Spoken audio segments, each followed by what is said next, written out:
Is the screen visible? Am I audible?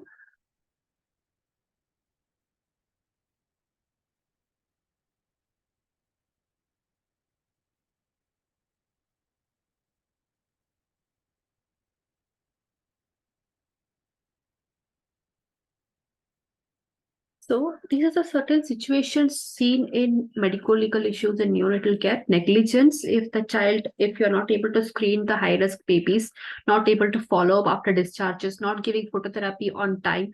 Okay, these come under negligence, examples of negligence. Misdiagnosis, if you delay in picking up the certain signs and symptoms from the newborn baby, that it could lead to some misdiagnosis, wrong treatment, or giving the right treatment but in wrong method. Okay, if hot applications are given for pain management in newborns or neonates, it could lead to some third degree or second degree burns. Okay, so that is also a maltreatment that could lead to medical negligence as well.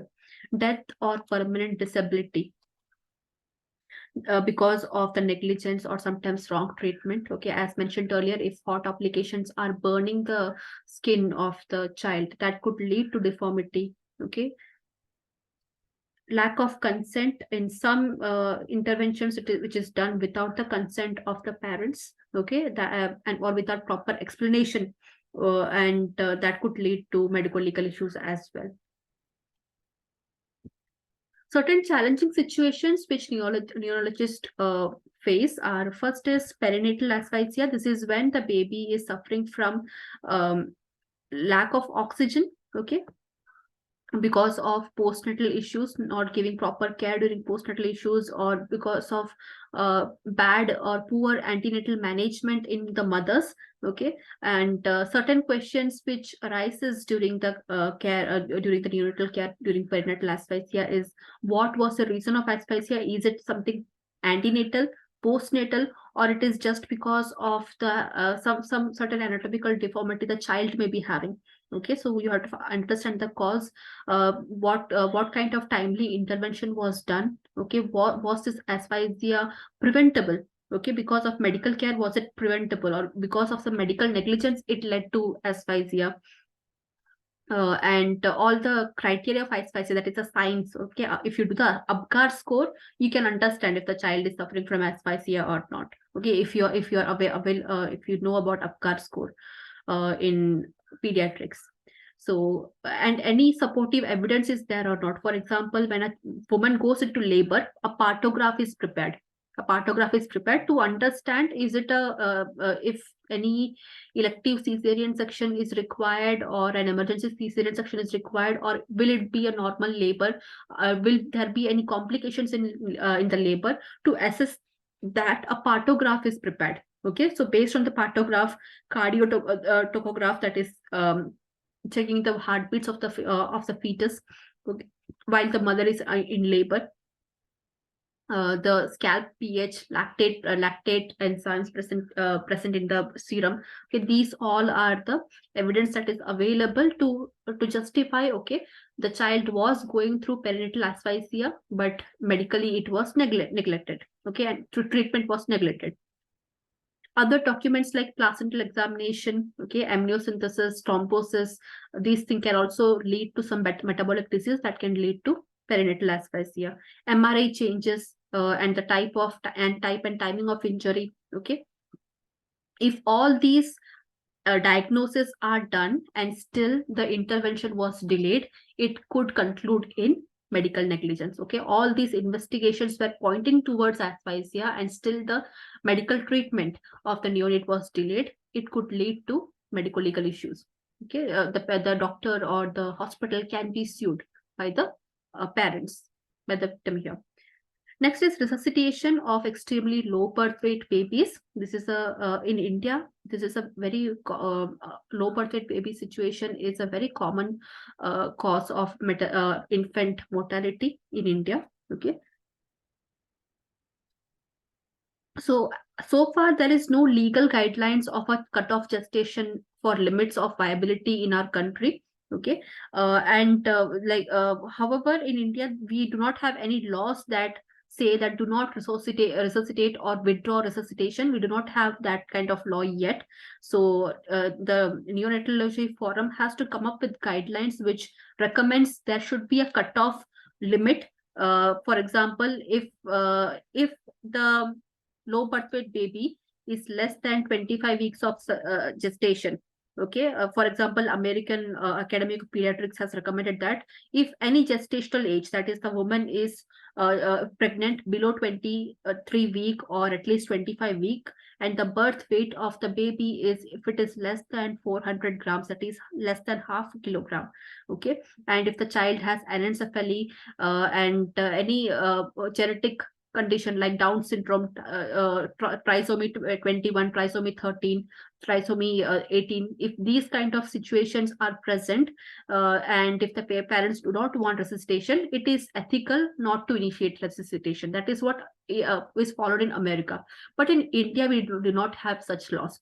But now the forums are trying to push up this gestational age to 25 weeks. If the mother is 25 weeks pregnant and because of certain challenging situation in her pregnancy, but she had to give birth, okay, or through cesarean section the child may be birthed, okay, and if the child has all these conditions, like the child has some genetic condition, the child has anencephaly, okay, and certain other malformations or deformities present in the baby who is less than 25 weeks of age, at that point of time, if the parents say they do not want to resuscitate the child, it is completely ethical to not to resuscitate.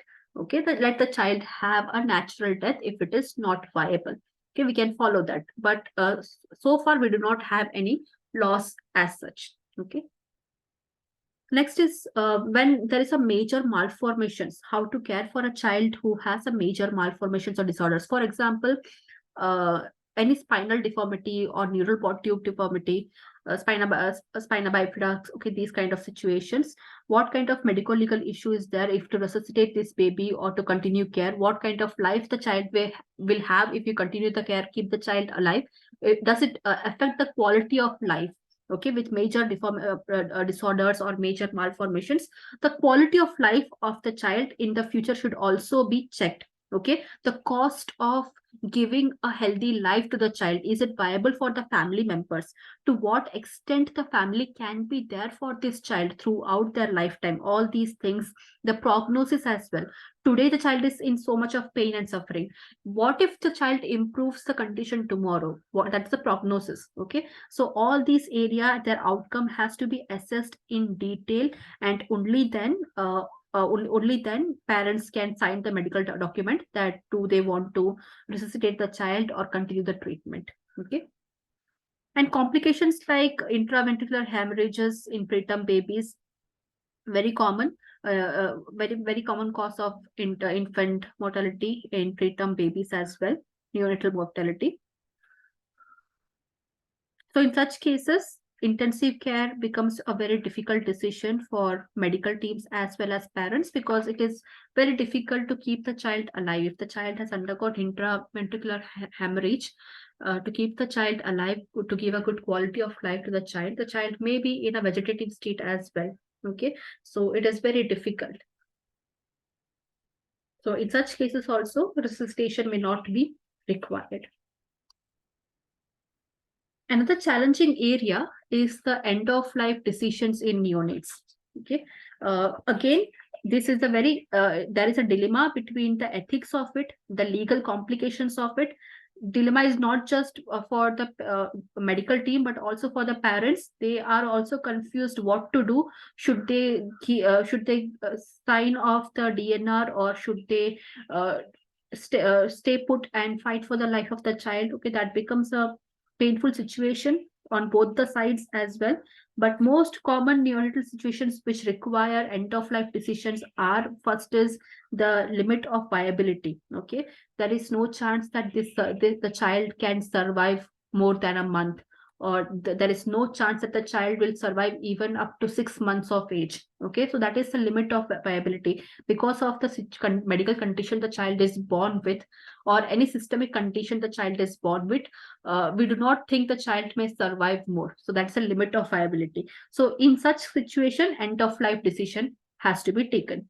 Next is when the child has a very life-threatening condition or any life-threatening or limiting congenital malformations. Okay, for example, anencephaly, um, cleft lip and cleft palate can be corrected surgically. That is not an end of life situation.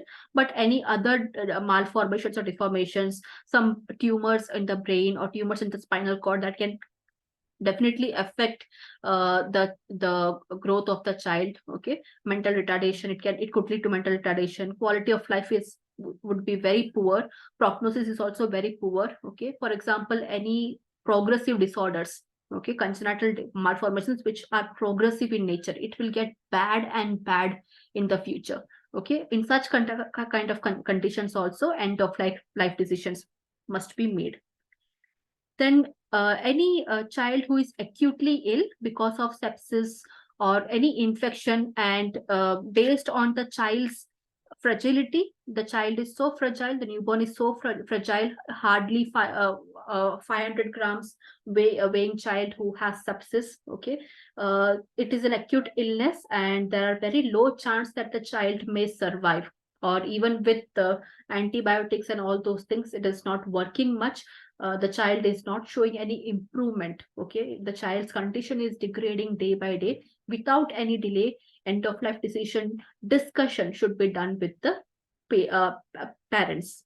Okay, so these are the certain dilemmas that medical team may have: when to inform, how to inform, which is the correct time to inform, should we wait a bit more rather than discuss with the parents on end of life decisions. Okay, so there's a dilemma even today's practice. These kind of dilemmas will be there in the NICU. Certain ethical principles that a doctor has to follow, or a healthcare practitioner has to follow. First is autonomy, which means the individual has a right and freedom and liberty to make changes that affect their life. But here we are talking about the neonates. They are not capable of making the decision. So in pediatric and neonatal patients, it's completely upon the parents' judgment or the legal guardian's judgment. When it is pediatric patients, it's the legal guardian's judgment to take such decision on the behalf of the neonate. Then beneficence, it's the act of doing good for the patient's best interest. Okay, doctors have to make decision not on the medical practice's best interest, but the patient's best interest, or here the patient party's best interest. Okay, try to reduce the suffering even if the child has no prognosis, it is poor prognosis. You as a healthcare team, you have to put the child on painkiller. Okay, just because the child cannot cry out and put it into articulate its sufferings and pain in words because it's a neonate, doesn't mean that you refrain from giving pain management, or you refrain from giving any treatment that reduces the child's suffering. Okay, or the first thing in the medical practitioner's mind is to how can I reduce the suffering of this child. Okay, even if it is a dying process, how can you reduce the or avoid the suffering of the patient family and patient as well as the patient family. And it can extend beyond medical practice. Okay, to provide emotional support for the family from the financial loss, from the loss of life. Okay, there also a doctor may have to step in. The non-maleficence, which means do not do any harm, do not impose any unnecessary or unacceptable burden on the patient. Okay, so your whatever action you take, your first step is to do no harm. Okay, whatever is the situation, you are not going to aggravate the situation further.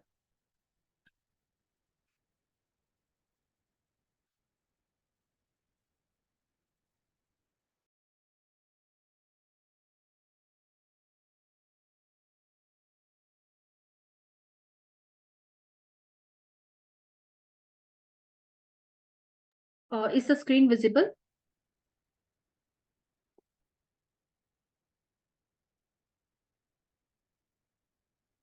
So distributive justice, it means treating all the neonates fairly, even if the child belongs to a BPL family or to a VIP. Okay, the kind of treatment that you will give, the treatment options you will give to a child who belongs to a well-to-do family and a BPL family should be same. Physicians has to make sure that the responsible decisions that they make, they use the best of the good infrastructure, financial and human resources for all the patients that they are caring for. Okay, it doesn't matter what kind of background the child is coming from. Your care, your resources, your treatment, your skills, your knowledge should be distributed equally for all the patients, regardless of their ethnicity, religion, their financial background, nationality, etc. Certain other legal dilemmas in end of life decisions. First is, are you certain about the prognosis? We cannot be sure. Okay, sometimes in some miraculous cases, the patient's condition may improve before you take any harsh decisions. Okay, so you have to be very certain about that this child will definitely not have a good prognosis. The child's condition will be deteriorating. Whatever we do, whatever evidence-based practice we do right now, the child's condition is sure to deteriorate in the future. When you are certain about that, the prognosis, about this kind of prognosis, only then go for end of life decisions. Limits of viability, the same thing I have explained earlier. When you know the child is not able to survive, the child will not be viable. Okay, even if you put the child on advanced medical care instruments and equipments, the child will not be viable. Okay, so if you are very sure about that, you can go for end of life decision. Who takes the decision? Here it will be the parents. Okay, in other cases, in adult patients can make the DNR, they can sign the DNR. But here in this case, it's the parents who should take the decision. 1 minute, give me 1 moment.